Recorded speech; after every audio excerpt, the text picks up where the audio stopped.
Okay, that wasn't 10 minutes, but do you feel like y'all were able to have enough time? Y'all can tell me that we need more time. Yeah, well, so hopefully you were able to get out some good discussion and about this particular subject about having a mission statement. Now we're going to be talking about growing up connected today. That's our main goal, is to understand how truly connected digitally we are. And you will find some fascinating, we'll look at some statistics and everything. Now, the important part to this is, remember some of our key verses throughout this entire class. Deuteronomy 6, verses 4 through 7, the Shema, right? We want to make sure we are teaching our children diligently to love the Lord their God with all their heart, soul, mind, and strength. That is what would have been ingrained into the minds of Jewish children. But the first thing we have to do, especially according to that passage, is we have to do it ourselves, right? And then the next thing is Proverbs chapter 22, verse 6, and we'll talk a little bit about this today. Train up a child in the way that he or she should go, and then what happens when they grow old? They will not depart from it. Now, when we think about that idea of training, and we think about the idea, and especially as we talk later about how connected, especially our teenagers are digitally, we're going to start asking the questions: who's really training them? Okay, and what information are they actually receiving? So there's my cool little Lego blocks. Why is being connected important for our spiritual health? Yeah, think about it, not connected digitally, but think about connected through relationships, relationally. Why is connected being important? As Heather said, we have people to lean on. As you saw this morning in responses, people are able to have people. And what I love so much about when somebody responds at this congregation is usually there's at least 5 people that will come up there with them and be there with them. That's good for being connected. Okay, what else? People to hold us accountable. What was? The same thing. Same idea. Okay, so people to hold us accountable. Not only people to lean on, especially maybe when we're going through times of trial, times of suffering in our life, persecution, something's happened. Moms, you're struggling after a baby, postpartum. You have a church family to lean on, but also the idea of being accountable, right? That's a good thing to have, is someone to say, hey, you're going the wrong way, you need to come back. Having those people in your life is very beneficial because Satan is trying to pull us in every different direction. We need people in our life to say, hey, don't go that way. We need to go this way. What else? With that accountability too, sometimes it's not that someone's saying, hey, I see you're going the wrong way, I'm going to help you, but also just that you get to observe other people who believe the same thing as you, and it helps you realize, oh, maybe this is a change I need to make in my life because I'm seeing these other good things that are happening. And so it's a different kind of accountability because then you get to see other good Christian examples to help keep yourself accountable. Yeah. Well, even just using it as that, being connected with the church, we get to witness other people's lives, right? If you are out on your own in the world every day, what is the example that you see every day? How people live in the world, right? And ultimately, I keep watching that example, I will start following that example. So the more time I'm able to spend with Christians, the more time I'm able to watch their example, see how they live, and if it's somebody who is living well, we can follow that. Paul will write multiple times in his letters to imitate me, especially when you think of 1 Corinthians 11, imitate me as I imitate who? Christ, right? And so being around each other and being connected with each other is so very important. Genesis 2:18, some of those verses that you see up there talking about connectedness. When God made Adam, he said, ooh, it is not good for what? Man to be alone. So what did he do? He created woman, right? So now we have man and woman, because God understood how important it is to have connection, to have those people in your life. And so you can also read through 1 Kings 19. That's Elijah when he's off in the wilderness. He was depressed, right? What we talked about encouragement just now. What did God say? Hey, there's thousands of people who have not bowed the knee to Baal. You can go and you'll be with them.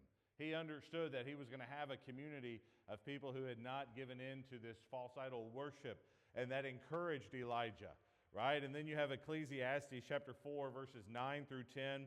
Two are better than one because they have a good reward for their toil. For if they fall, one will lift up his fellow. But woe to him who is alone when he falls and has not another to lift him up. Very good verses to remember about why it's so important to do life with other people, to do this Christian life, because there's going to be times where we stumble, right? We fall, and it's good not only to have God to help us, but also to have Christians, brothers and sisters, to help us as well. And that's why it's very important for us to be connected.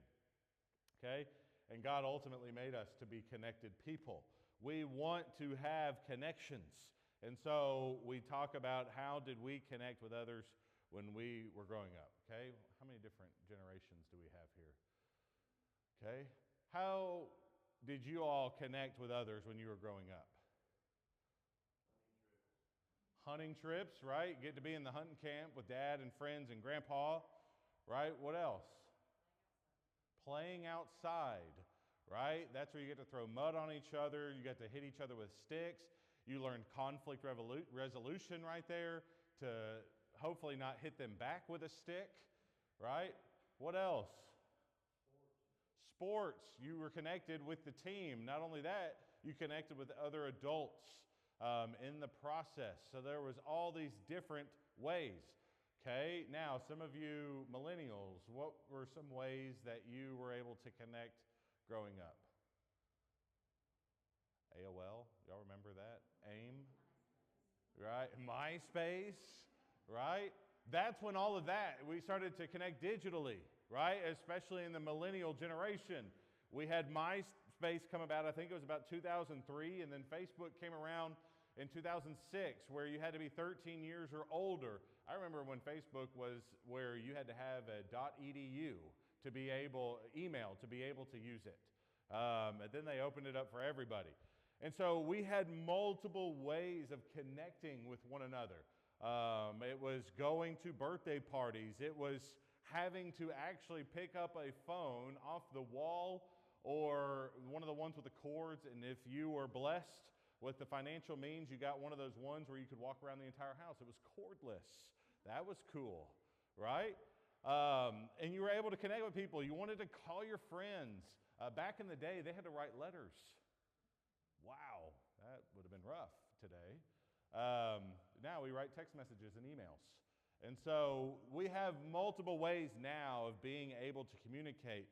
And to be honest, we've lost a lot of true connection with the ways we communicate today.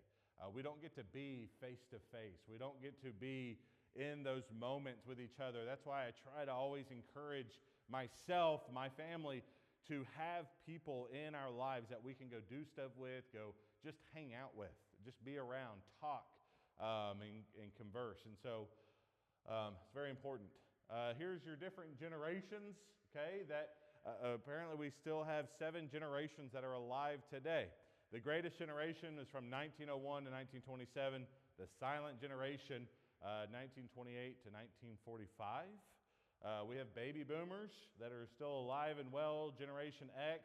A lot of us would fall into the next one, the millennial category. Okay, how many Gen Xers do we have in here?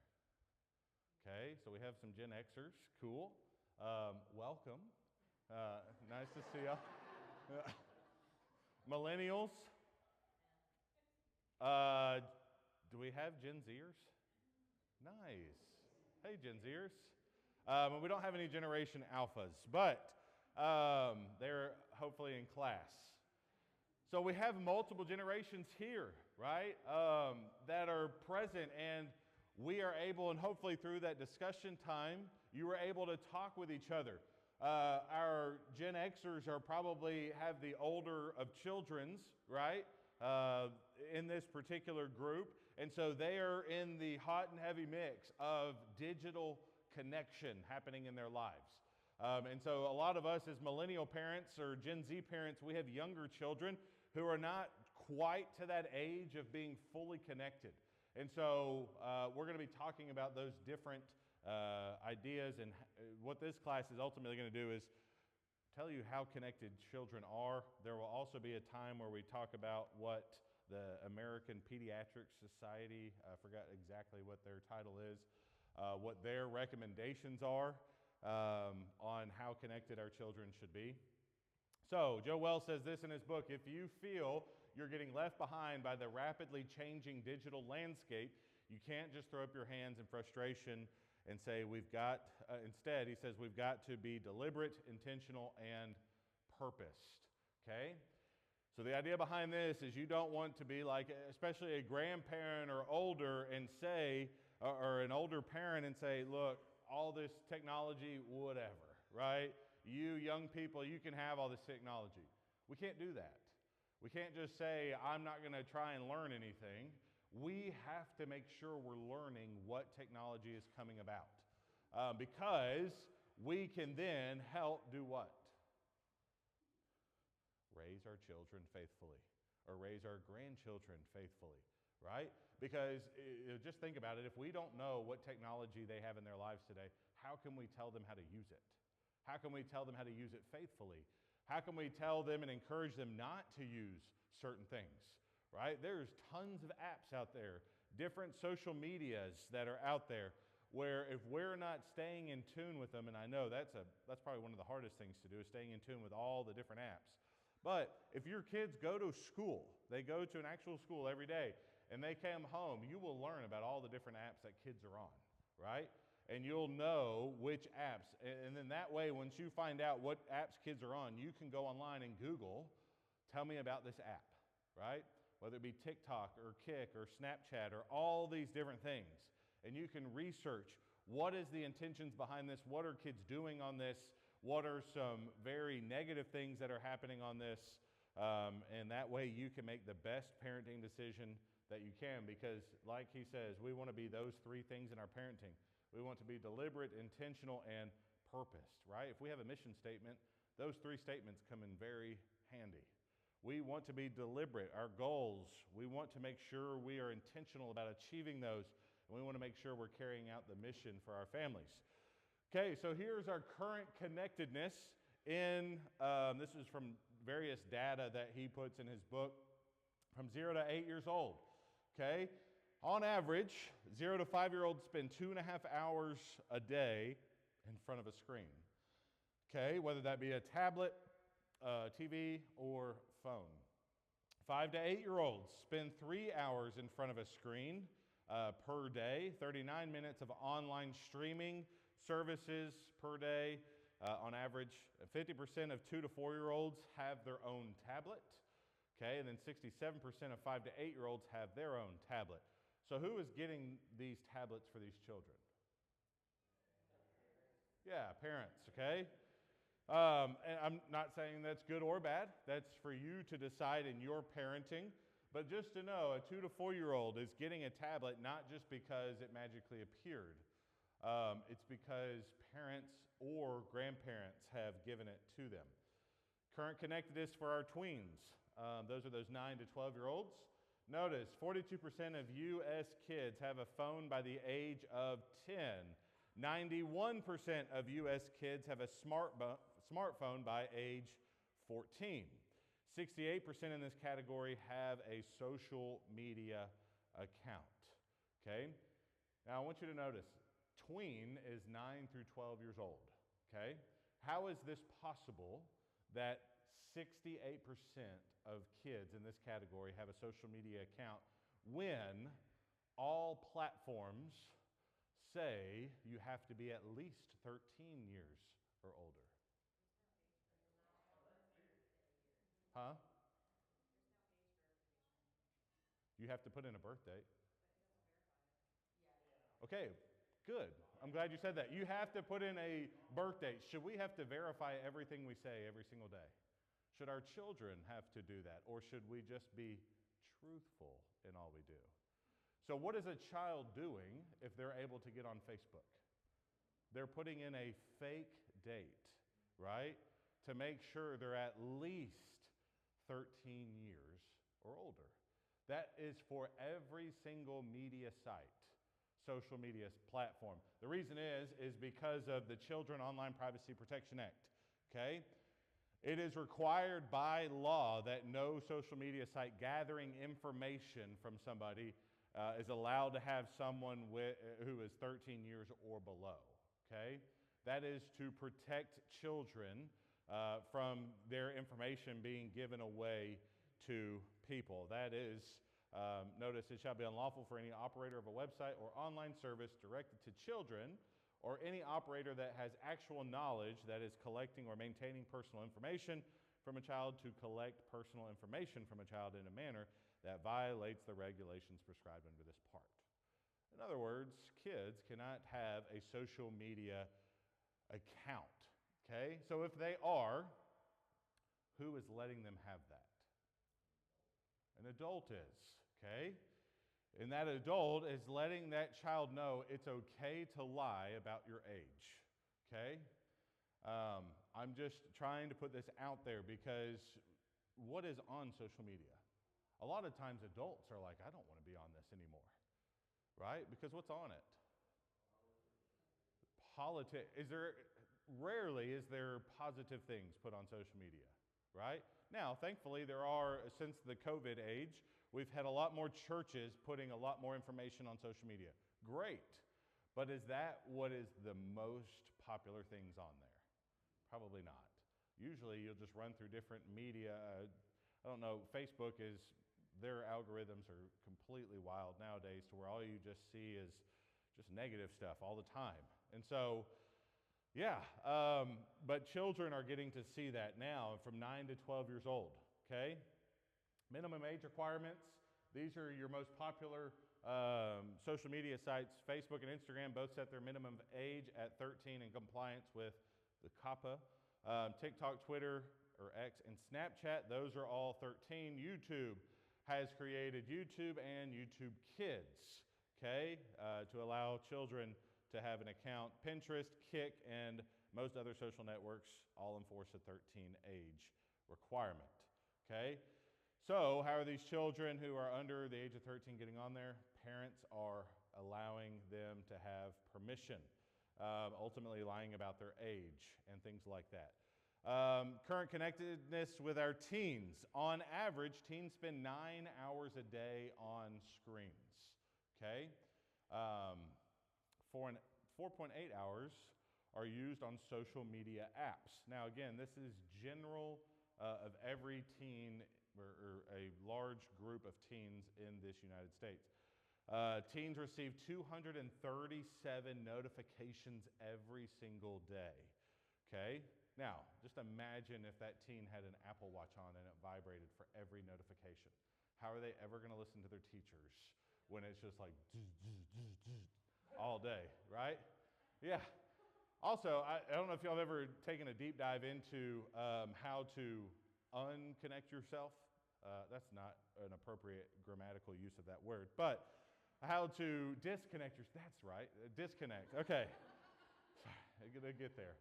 So, how to disconnect yourself, but if you turn off your notifications, you will see a dramatic decrease in your connectedness.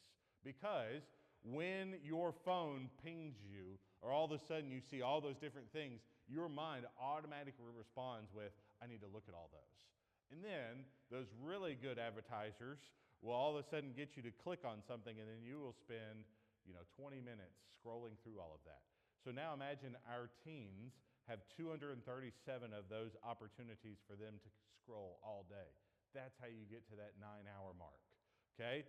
46% say they are almost constantly online, and on average, teens spend 2.25 hours a day texting, okay? That's a lot of texting. Yes? When they're saying 9 hours a day on the screen, and this is coming from a teacher perspective, is like watching This is personal devices. Okay? So now you throw that in there too. So they're on computers all day. Most kids have laptops now. Then they're on screens at home. They're watching TV. They're playing video games. They're doing all these things. All the while, they're being connected, right? That's a way for them to be talking to friends a lot of times, is through texting, through social media, and through playing games, right? They get online, they put their headset on, and they're talking to people. Questions you can ask yourself is, who are they talking to, okay? So some questions we need to ask ourselves about the connectedness of our teens and tweens and younger kids. Who are our kids talking to? Who are they texting all day, right? Who are they talking to on their video games? I don't know, we're going to talk about later how we can safeguard a lot of those things. What are they talking about? Have we ever eavesdropped on their conversations to hear what they're talking about? Is that wrong for us to listen in on what they're talking about? No. We are parents, right? We go and listen, and we make sure we can set up different apps on their phones to make sure we can see everything that they're sending and receiving all day. What or who are our kids looking at when they're playing these video games, right? These are questions you have to answer as a parent of your children, to know what or who they're looking at, what videos are they watching, what games are they playing, who are they looking at on different movies and things like that. And then we have to then ask the question, how is this going to affect them, right? And ultimately, it may affect them emotionally, it may affect them physically, it may affect them other ways, but the more important one we're worried about is, how does this affect them spiritually if they're this connected in different ways, right? Are we able to be around our kids all 9 hours of the day? So how can we know exactly what connections they're having and what they're doing, okay? Those are questions we're going to try to answer. That's how you say it. American Academy of Pediatrics. This is their suggestions, okay? No way. This has not happened in our life, so I'm not going to try and say that this is exactly what we do, okay? They suggest 0 to 18 months should have 0 screen time, okay? 18 months to 2 years, they should have 15 minutes of high-quality media. That's their suggestion. High quality is not SpongeBob SquarePants. High quality is like Blue's Clues or something where they are learning along with it, okay? That's what they say is high quality. 2 to 5 years old is 1 hour a day of high quality media in spurts, not just a solid 1 hour. 6 to 12-year-old, 30 minutes to 2 hours per day in you can as a whole. 13 to 15 years old, 2 hours to 4 hours a day, and then 16 plus. This is Joe actually disagrees with this, and I do as well. They say your parent shifts and you become more of the advice giver instead of the actual parent. I would disagree with that. We are always going to be their parents, no matter how old they are. And so it kind of gave off the connotation of you kind of let them decide what is a good amount. I would not do that, but that is my opinion. Research shows that 1 or 2 hours of screen time per day is often associated with positive social emotional behavior, with problems reported in some instances when the amount goes above 4 hours a day. Okay, so if our children, our teenagers are spending 9 hours a day, is that positive social emotional behavior? No, right? And so they are actually struggling by having that amount of time on that. If we are not limiting our kids' screen time, who is ultimately training up our children? Yeah, we have no idea, right? Now, I know there's a lot of parents out there that kids are connected and they do their due diligence in making sure they know what apps they're using and allowed to use. They're doing a good job of monitoring their conversations. They're doing all these other things to help make sure their children are not falling for traps and things like that. But if they're spending 9 hours a day, we spend on average, especially when school starts, 4 hours a day with them. Again, you have to do the math, right? If you're a math person, 4 hours a day versus 9 hours a day, who's getting more of the training? The 9 is, okay? And I love that Joe put this in there. Why do we let our kids have a lot of screen time when they're young? young. Yes. And to be honest, that is a good way, a good thing to do, because sometimes mom needs to do stuff and they say, please go watch something, right? And then they go watch something and mom is able to do something for a little bit.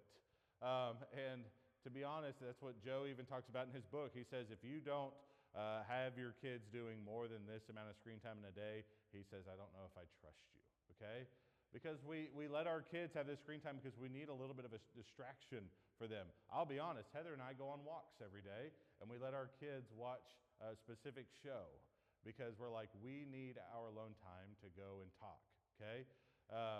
And so we walk around our little circle right there, and most of the time we come out and they're on the driveway writing stuff with chalk, okay? So we need to make sure we are doing the training of our children and make sure that the world is not trying to train them. Okay, it is 11 o'clock, and that is the end of our slideshow. Any questions or comments?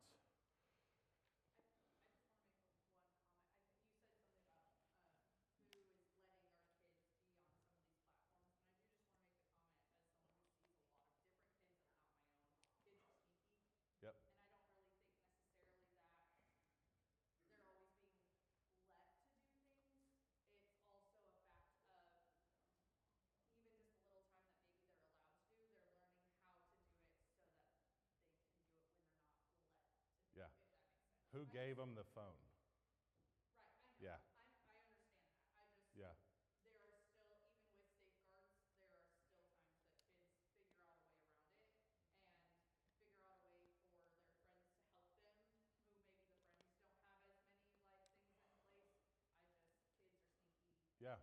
All these social media app people, they want your kids on their sites, okay?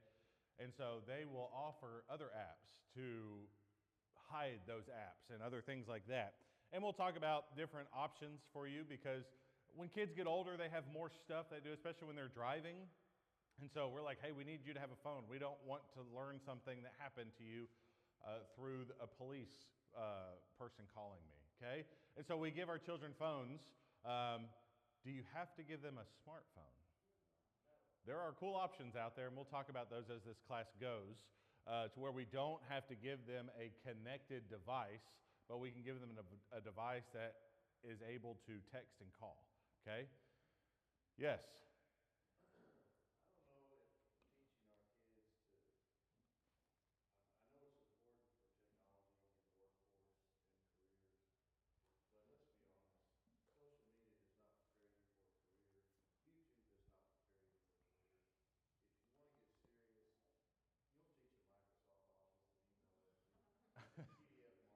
Yeah.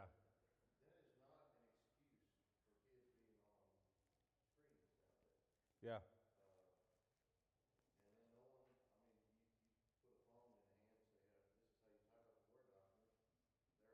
Yeah. Next week, we're going to talk about brain development in adolescence into adulthood. And we'll learn how the brain develops and what we're actually doing to the brains of children when we allow so much screen time to be in there. Okay? All right, let's have a prayer together, and then we are free to leave, and would encourage you to come back tonight for our singing night. God, we love you. We thank you so much for the many blessings in this life. Thank you for this class as we talk about how to faithfully raise our children. And God, we are so mindful of all the different digital things that are out there. We pray that we can use them wisely and for the betterment of our spiritual health. God, thank you for this class. Thank you for all the people in attendance today. Thank you most of all for Jesus, and it's his name we pray. Amen.